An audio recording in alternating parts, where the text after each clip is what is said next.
Kwaniriza nnyo ku mukutu ogwa Babi Television Uganda yonna gy'osinzira okubanga otugoberera tweyama okubanga tukutuusaako ensonga zonna ezigenda maaso mu ggwanga lyattu erya Uganda naddala mu kibiina kyaffe ekya National Unity Platform n'ensonga ezikwata ku muntu wa wansi.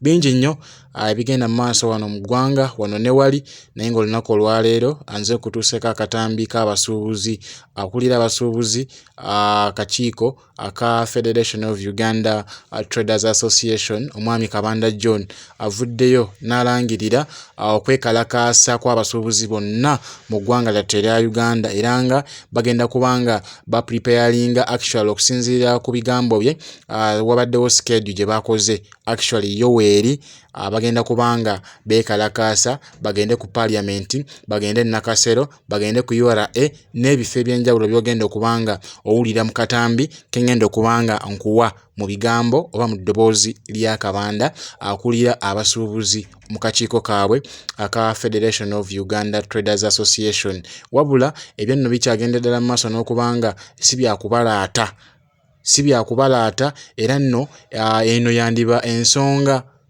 egenda okusparkinga oba egenda okubanga eviirako omuliro kwata eggwanga lyattu erya Uganda lyonna olw'ensonga nti bagenda kunga basuubuzi bannaabwe okuviira ddala mu bitundu by'eggwanga ebyenjawulo bajje wano mu kibuga Kampala beegatte wamu bakole ennamba ewera bulungi nnyo basobole okulumba mu bifo byenkugambyeko n'ebifo byogenda okubanga owulira mu katambi kano ak'omwami John Kabanda. Ngenda kuwa akatambi kano kawulirize bulungi nnyo wabula nga sinaba kubanga nga kuwa ngenda kukusaba bw'otuuka sharinga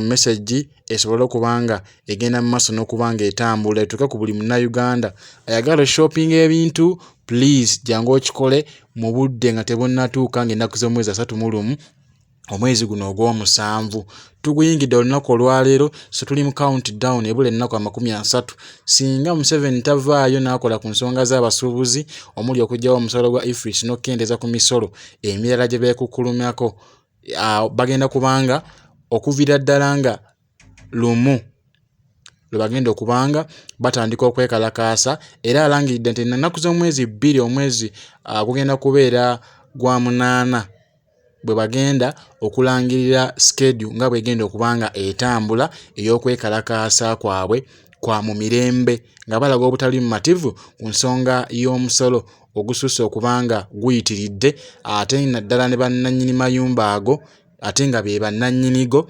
bakola kye bayita double taxation nga bwogenda okubanga owuliriza omwami Kabanda. Ngenda kukusaba oyongeze ku ddoboozi ly'essimu yo oba kyonna ky'oli mu kukozesa okubanga olaba akatambi kano owulirize eddoboozi lya John Kabanda osobole okubanga omanya kye bazzaako olw'ensonga nti balangiridde mpaawo teri agenda kuzza mukono mabega nga bwakutegeeza mu bigambo bye. John Kabanda yabyogedde bino. Abasuubuzi bonna mu ggwanga mutegeezebwa nti ng'ennaku z'omwezi 31 tugenda kuggalawo amaduuka gaffe gonna entire country esirike twambuke Kololo tuwulirize omukulembeze w'eggwanga kyatugamba naye singa president atugamba ebigambo nga tebiseevinga mulimo gwaffe mbeegayiridde nnyo temugulawo amaduuka ago ku mulundi guno bikyuseemukko nziryamu bwe tuggalawo ng'ennaku z'omwezi 31 enkeera amaduuka gajja kubanga magale gonna okwetoloola eggwanga ng'ennaku z'omwezi 2 tugenda kubawa schedule bwegenda okutambula naye nga ku luno tugenda kutambula tugende ku parliament ffenna mu bungi tujja kuba abantu ng'emiliyoni namba tulaga obusuubuzi buno kubanga abantu bagenda kuva e Masaka bagenda kuva e Mbale bagenda kuva e Moroto bagenda kuva ewa bonna abasuubuzi nga bwe nagambye nti eno fraternity ennene katwagala kubalaga nti tuli bangi kubanga mbadde tuyisaamu amaaso saabafuta abasuubuzi bonna okwetoloola eggwanga mubadde mugamba abakozi twabawa n'omukiise mu parliament bo bangi okusinga abaki abasuubuzi katwagala tubalage nti ate abasuubuzi wiyammo tuli bangi n'okusingako so tugendagendako ku parliament tujja giwa ennaku ezi olunaasooka tujja kugendawo tugumbe tusobola n'okusulawo n'enkeera tujja kubaawo olunaku olunaddako tugendagendako mu URA kwa Commissioner General atulabikidde ng'ebintu akola bya personal issue takyakola bya ggwanga. President mulage nti munnange omuntu gwe watuwa tuzze wano okumuyimbiramu era naawo tujja kumalawo ennaku 2 bwe tutyo tujja kwolekera ku Ministry ya Trade era twebakekaawo zonna arrangement zonna twazimaze ziteekateeka bwemuweze omwezi nga mwekalakasa teri kusasula omwezi mulamba ne bwe zinaba weeks 2 nga tukyali mu kulaga obutali bumativu bwaffe ogwo omwezi tetujja gubala mu rent. ani abapika bino byokola oli ne balandiroodi kwebagenda kugoba abantu bano ate bagenda kugoba bonna abani abanabeera mu maduuka. Omanyi gwe wasoma bonna beekalakase teri kusasula rent. Kabanda yayogedde nakyo tukitaddeko tusobole okutereeza omulimu guno era bigenda mu maaso Kenya nkakasa ne wano bikolaki biri mu konkona.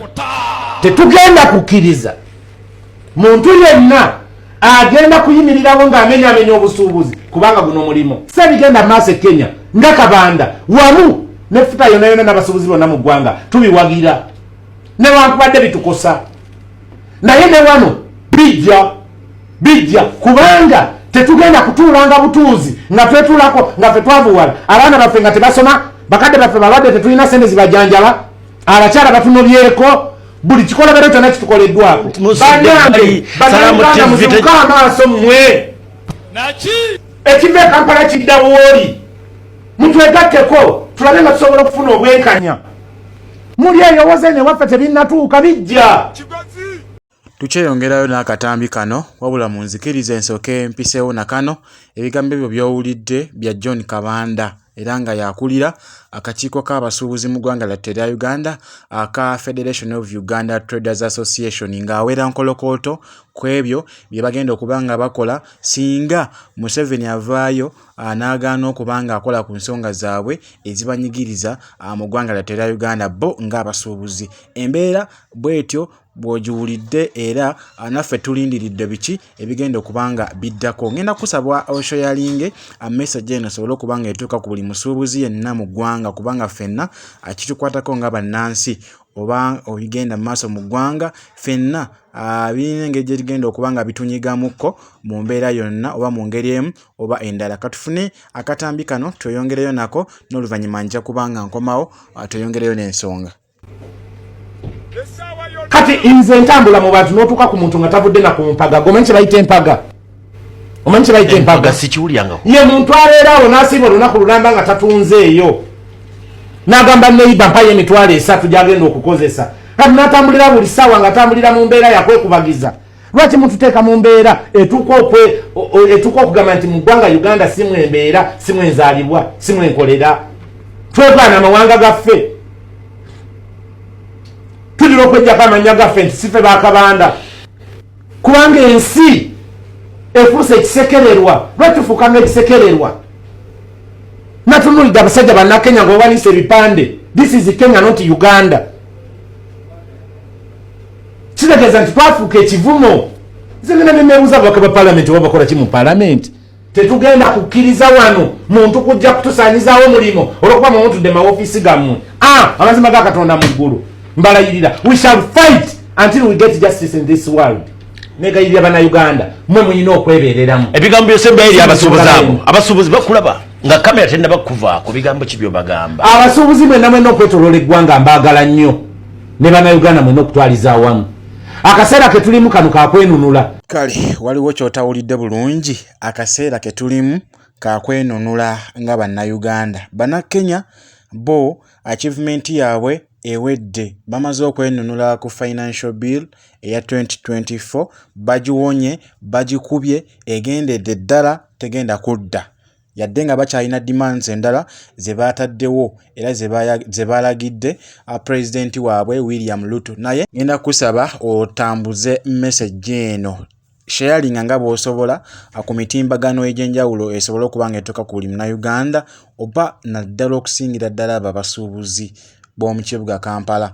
Mujje musuubule ebintu ng'obudde bukyali kubanga ekiddako kyandibanga kigenda kukwata Uganda yonna era nga kigenda kuva mu basuubuzi. Embeera yonna yenabaawo tujja kubanga tugibatuusako obutereevu wano ku mukutu ogwa Babi Television Uganda. Mbadde mugonvugonvu these days, that's why mbadde sibatuusaako ebyo byonna ibadde bitambula, naye Mukama mulungi, I'm getting well soon era nga byonna ngenda kubanga mbibatuusaako mu mbeera yonna. Kasavu kanyama tujja kubanga tukyakutuusaako bingi nnyo ebitambula. Nyeko Derrick alina byayogedde ku nsonga z'e Kenya, wabula ngenda kubanga nzija nabyo mu video zaffe zigenda okubanga ziddako. Kansaba atakuumira mpeera bankuumire, musibe bulungi, mweraba.